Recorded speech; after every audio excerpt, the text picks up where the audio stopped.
Fraud investigation unsettles mental health care in New Mexico. NewTimes.com. Subscribe. Digital/home delivery. Log in.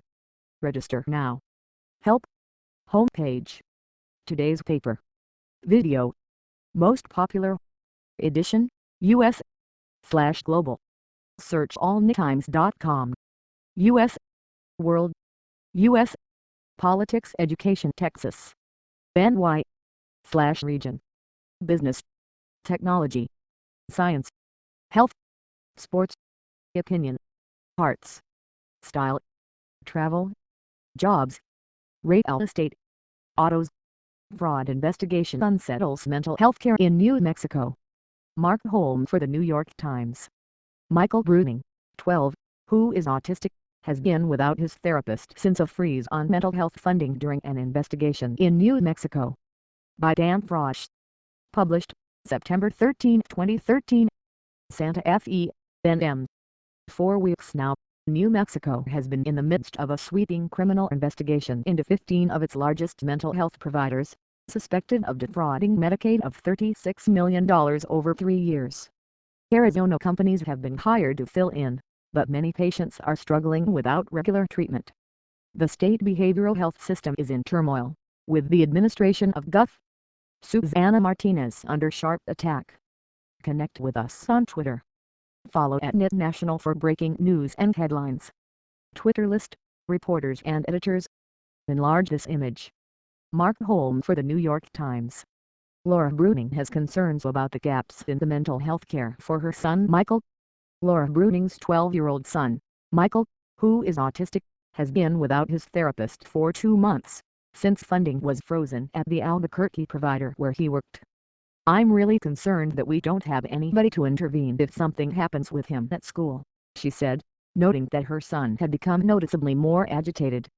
State officials, under pressure from families like the Brunings, said they had little choice but to take drastic action when the extent of the abuse accusations became evident.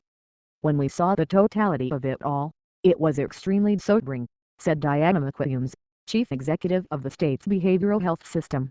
"We have had to look at our entire system, and that's what we're doing.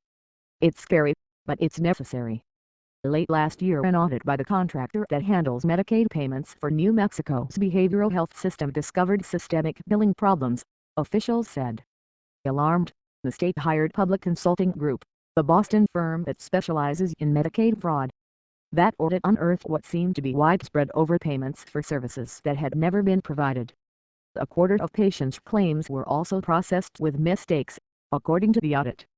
Ms. McWilliams cited other examples of wrongdoing brought forth by whistleblowers during and after the audit. In one case, she said, an executive at an agency ordered an employee not to inform the state that a patient had died. In another, she said, an employee reported being fired after refusing to overbill for services. Ms. McWilliams also cited a suspicious business arrangement between a group of providers, where it appeared the executives were shuffling Medicaid money away from their agencies to a corporation they had formed. "I'm stunned at some of the business practices that have been going on," she said. But the full audit, which was referred to New Mexico's Attorney General, Garrett King, has been kept secret while his office investigates. Providers who have been implicated say they are stunned and deny any wrongdoing. All 15 sought exceptions from the state so their Medicaid funding could be restored while the investigation continues. Only 3 exceptions were granted.